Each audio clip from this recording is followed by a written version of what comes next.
Due to extenuating circumstances this year, we were unable to hold our annual family night.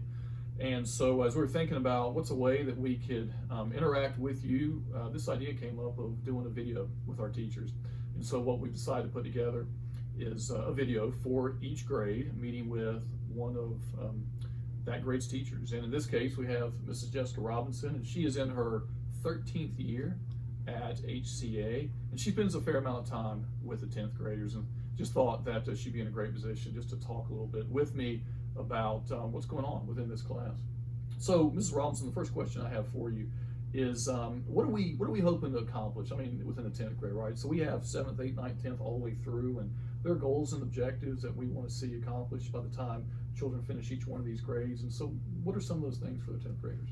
I think specifically for the 10th grade, we're going to try to move them into being more independent thinkers and critical thinking skills. We want them to be able to take whatever situation is given to them, evaluate it, become deep-seated thinkers, use their analytical skills to give us a more depth in what they're saying. So we have covered everything kind of broadly, but now we're looking for them to dig deep, to be able to explain to us why they believe what they do and the meanings behind that. So it's not just a question and answer, a spit back memorization. It is, here's what I think, here's why I think it. Yeah, so it sounds to me like I'm hearing some echoes of maybe this thing called classical education going on there, and so many of you know that that's one of the distinctives of HCA is we desire to offer your child a classical Christian education. So when we think about that within the 10th grade, what types of strategies might we implement if a parent's walking down the hall and they're just kind of wondering, so how does that maybe look a little bit different than some schools? What might they see? Okay, so I think if you're going to come upstairs at HCA, you're going to see us primarily in more of a discussion and debate type scenario. So you're going to very rarely find teachers at the front of the room lecturing, doing anything like that. This is much more student involvement. They have to take responsibility for the information themselves. They need to be involved. They need to be able to tell us how or why, and all of that comes through either speech, which are the rhetoric skills, as well as the written words. So can they convey their meaning in something that is a written or oral evaluation? Okay. Let me ask you about this class in particular. And so every class is unique. Some classes do things better than others. Some things do classes worse than others. Within this group that you're currently working with, what do you see as some maybe collective strengths? And then at the same time, what do you see as maybe some areas that we want to see growth in as we move through the remainder of the school year? Okay, so 10th grade as a whole, they're a great class in how they relate to each other, how they are kind of responding, how they're responsive to their teachers in class. At least in my class, what I see is they are very much involved in the subject matter. They are willing to learn, and they are kind to one another in that.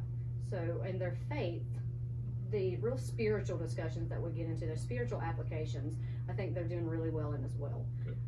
The one area that I am going to continue to work with them throughout the year is that written expression. So to me, I think that we can move them up in that area, that they can get a little bit better at expressing their thoughts on paper. Right. And I want them to be able to do it on paper as well as they do orally. Yeah, I'm hearing a common theme, which is communication being so Right. key. Whether it's oral communication, written communication, your ability to express what you're thinking, why you're thinking that, Right. and to do so in a winsome way. And of course, within all that, it all falls into the ability to do that as biblically as possible in your thought processes.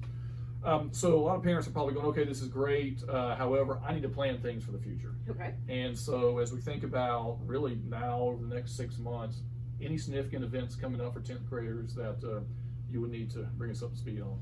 Okay, I do think that it would be good for parents to be aware that each quarter we divide up our research papers. So first quarter it might be English and Okay, that's good. maybe good to know. theology. I know that my research paper for history will be second quarter and fourth quarter, so they should be expecting that to come home. I also think that 10th grade, one of the things that makes them unique, outside of everybody else is the fact that they get to go on the Philadelphia trip. That's right. So the big U.S. history field trip where they're going to tour the East Coast and they get to see all of these places that were impactful to the events that shaped the nation. I mean, I think that's still planned. We had a little bit of a delay, but still planned to Yeah, go. it is. And, you know, we've heard over multiple years that that's one of the best trips that they ever get to take. So I think that as that's coming up, just be prepared to, you know, see them gone for a week, but have them come back and, you know, have lots of stories to tell. That's right. Well, I want to thank Ms. Robinson for joining us. And I also want to give you a heads up on the fact that you should have an email that is giving you direction on how to sign up for a parent-teacher conference. We're asking that every parent sign up for at least one parent-teacher conference. Now, if you've met with one of your students' teachers within the past month or so, you don't have to do this. Also, we're asking that if you have more than one child between the 7th and 12th grades, that you fill out a separate form for each child. You can't do one form for multiple children. And so if you would just do that for us, it would be very helpful. So thank you again. This has been a very informative discussion, a helpful discussion, and we look forward to seeing you at the Parent-Teacher Conference.